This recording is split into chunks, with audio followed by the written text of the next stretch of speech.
Επίσκοπε Μεσαωρίας, κύριε Γρηγόριε, καλησπέρα σας. Καλησπέρα σας και χαίρομαι πάρα πολύ που είμαστε μαζί. Είμαστε σήμερα στην 5η μέρα της έκθεσης Εσωτερικός Τουρισμός. Η Εκκλησία έχει λάβει μέρος.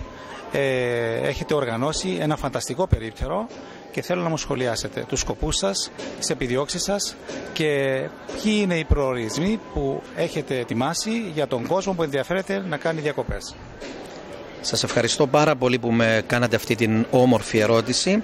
Εδώ ο σκοπός μας είναι ασφαλώς όχι εμπορικός. Γι' αυτό θα προσέξατε ότι δεν έχουμε κανένα τίτλο πάνω στο περίπτερο, στον χθεσιακό μας χώρο.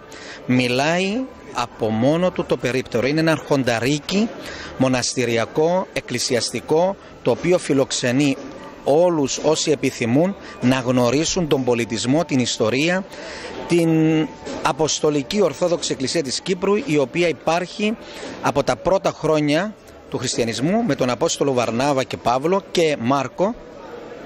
Άρα έχουμε ένα πολιτισμό, μια ιστορία, μια παράδοση η οποία είναι τόσο δική μας και ταυτόχρονα όλες τις οικουμένες.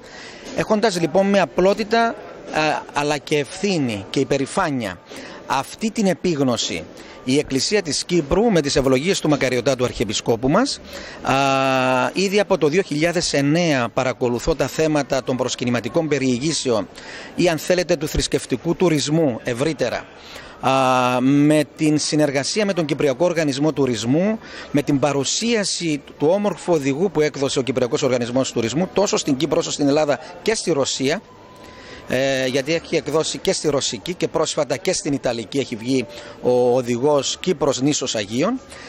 Ξεκινήσαμε λοιπόν πρόσφατα το νέο γραφείο με το οποίο θέλουμε να κωδικοποιήσουμε όλα τα στοιχεία εκείνα τα οποία δηλώνουν την ταυτότητα του χριστιανού, του Έλληνα στην πατρίδα μας, δηλαδή ένα πολιτισμό, όπως είπα και προηγουμένως, που ανήκει στην οικουμένη ολόκληρη, να τον γνωρίσουν πρώτα οι ντόπιοι, οι δικοί μας άνθρωποι, και ταυτόχρονα μαζί με αυτή την προώθηση και προβολή στην Κύπρο να επεκταθούμε σιγά σιγά σε όλο τον κόσμο. Και ασφαλώς ήδη έχουμε προσκλήσεις σε χώρες με κατεξοχήν χριστιανούς και μάλιστα ορθόδοξους, οι οποίοι ήδη επισκέπτονται την πατρίδα μας οργανωμένα ως επιτοπλίστων και θέλουν και ενδιαφέρονται πέρα από την όμορφη ατμόσφαιρα που προσφέρει το νησί μας, με τον ήλιο, τη θάλασσα, το βουνό, τις διακοπές τους, την ξεκούραση, την ανάπαυση του σώματος, ταυτόχρονα και την θεραπεία του σώματος και την ανάπαυση και τη θεραπεία της ψυχής. Άρα ο μοναστηριακός μας πλούτος, τα ιερά μας προσκυνήματα, όλα αυτά τα μνημεία τα οποία ξεκινούν από τον 1ο αιώνα μέχρι και σήμερα, δεν ανήκουν μόνο σε εμάς όπως είπα πριν, αλλά σε όλο τον κόσμο, και καλούμαστε να οργανωθούμε, να πληροφορήσουμε, να ενημερώσουμε τις διαδρομές, τις περιηγήσεις, τις προσβάσεις τις οποίες μπορεί να έχει ο επισκέπτης προσκυνητής, ευλαβής προσκυνητής, αλλά και κατ' επέκταση ο κάθε επισκέπτης φιλοξενούμενος της πατρίδας μας, και ο λαός μας, το γνωρίζετε είμαι βέβαιος, είναι και φιλόξενος και αγαπάει τους ανθρώπους και δέχεται τους ανθρώπους από κάθε περιοχή του πλανήτη μας, είναι φιλόξενος αδιάκριτα απέναντι σε όποια εθνική ή θρησκευτική προέλευση. Λοιπόν, όλοι αυτοί οι άνθρωποι ερχόμενοι στην πατρίδα μας να συνδυάζουν και την γνώση και τη γνωριμία και την επίσκεψη, είτε ως ανθρώπων οι οποίοι ενδιαφέρονται να γνωρίσουν τον πολιτισμό και την ιστορία μας και τα κοιμήλια μας, την παράδοσή μας κατ' επέκταση, αλλά και όλοι εκείνοι οι οποίοι θέλουν ακριβώς αναζητώντας πνευματική ωφέλεια, άρα ανάπαυση και ωφέλεια ψυχής και σώματος, να την βρουν στα μοναστήρια μας και στις εκκλησίες μας, έχοντας υπόψη πληροφορίες που θα τους βοηθήσουν έτσι ώστε ποιες ώρες, ποιες μέρες, πώς, με ποιες προϋποθέσεις θα εισέλθουν σε ένα μοναστήρι, σε ένα ιερό προσκύνημα, πότε ανοίγει, πότε είναι προσβάσιμο δηλαδή για επίσκεψη και για λατρευτικές ακολουθίες. Διότι πρέπει να γνωρίζετε, και είμαι βέβαιος το γνωρίζετε, ότι υπάρχουν άνθρωποι που έρχονται ειδικά, πολλές φορές συνδυάζοντας με τα Ιεροσόλυμα, τους Αγίους Τόπους και την Κύπρο, τα μεγάλα μας προσκυνήματα, τα οικουμενικά μας προσκυνήματα που ανήκουν ακριβώς σε όλη τη χριστιανοσύνη, συνδέουν αυτή την ιερή αποδημία στα Ιεροσόλυμα και σε άλλους ιερούς τόπους της ευρύτερης περιοχής της Μέσης Ανατολής και της Μεσογείου ευρύτερα,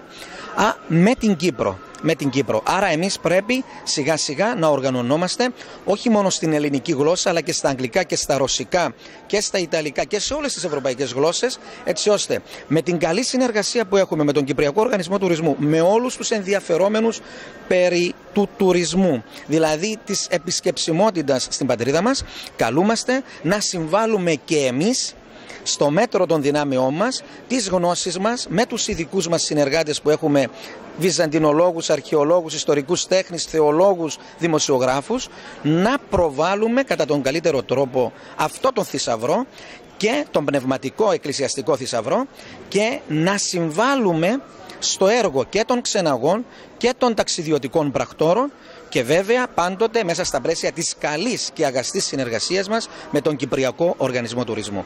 Ήθελα να τελειώσω, αν μου επιτρέπετε, λέγοντας ότι τόσο ο Παγκύπριος χάρτης που ετοιμάσαμε, όσο και ο χάρτης της Παλαιάς Πόλης της Λευκωσίας, τα ιερά προσκυνήματα που τοποθετήσαμε, οι πληροφορίες που τοποθετήσαμε απάνω στους χάρτες, τα περισσότερα ακριβώς είναι υλικό το οποίο πήραμε από τον Κυπριακό Οργανισμό Τουρισμού και αυτό είναι δηλωτικό της καλής συνεργασίας, γιατί όλοι μας ακριβώς έχουμε επίγνωση ότι εργαζόμαστε για την πατρίδα μας. Σίγουρα εμείς ετοιμάζουμε σύντομα το θρησκευτικό τουρισμό, το θρησκευτικό τύπο. Μάλιστα. Και θα έχουμε μια σπουδαία συνεργασία μαζί. Μια τελευταία μου ερώτηση θα ήθελα, αν μου επιτρέπετε, να προσθέσω εδώ, με συγχωρείτε, την επίσημη ιστοσελίδα της Εκκλησίας της Κύπρου, το Church of Cyprus, μία λέξη, .org.cy, και ετοιμαζόμαστε, γιατί πρέπει το Γραφείο Προσκυνηματικών Περιηγήσεων, όπως το ονομάσαμε, το οποίο περιλαμβάνει και τον θρησκευτικό τουρισμό, θέλουμε ακριβώς να έχουμε αυτή την πρόσβαση στα μέσα ενημέρωσης και ευχαριστούμε πάρα πολύ τους εκπροσώπους των μέσων μαζικής ενημέρωσης, γιατί έχουμε μια καλή συνεργασία και μπορούμε να την επεκτείνουμε σε πολλούς τομείς και στις προσκυνηματικές περιηγήσεις, στο θρησκευτικό τουρισμό κατ' επέκταση. Θα γίνουν παγκύπρια γραφεία?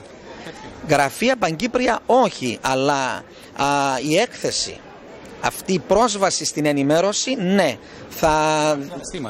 Καταστήματα όχι. Δεν έχουμε εμπορική ενημέρωση. Δεν θα γίνει ενημέρωση με γραφεία? Βεβαίως, η ενημέρωση θα την κάνουμε από τη Λευκωσία, από την Αρχιεπισκοπή, συνεργαζόμενοι με όλα τα γραφεία του Κυπριακού Οργανισμού Τουρισμού. Πρέπει να είμαστε πρακτικοί. Πρέπει να είμαστε πρακτικοί και σύντομα να μπορούμε να μεταδώσουμε το υλικό που έχουμε. Και αυτό θα μεταδοθεί μέσα από εκθέσεις τοπικές σε όλη την Κύπρο και συνεργαζόμενοι με όλους τους πράκτορες και με όλους όσους ακριβώς τους ενδιαφέρει αυτό το κομμάτι που λέγεται προσκυνηματικές περιηγήσεις, θρησκευτικός τουρισμός. Θεοφιλέστατε Γρηγόριε, εμείς η ομάδα, η δημοσιογραφική του τουριστικού τύπου και του Hellenic Television στο Λονδίνο, σας ευχαριστούμε για αυτήν τη συνέντευξη και πάντα θα είμαστε μαζί σας να σας βοηθούμε και να σας στηρίζουμε στην προσπάθεια αυτή που κάνετε. Σας ευχαριστώ και εύχομαι σε εσάς, τους συνεργάτες σας και σε όλους τους συμπατριώτες μας στην Μεγάλη Βρετανία, που είμαι βέβαιος ότι παρακολουθούν το πρόγραμμά σας, καλή δύναμη, η ευλογία του Θεού είναι πάντα μαζί σας και να έχετε πάντοτε την επιθυμία και τον νόστο της πατρίδας. Ευχαριστώ πολύ. Ο Θεός μαζί σας.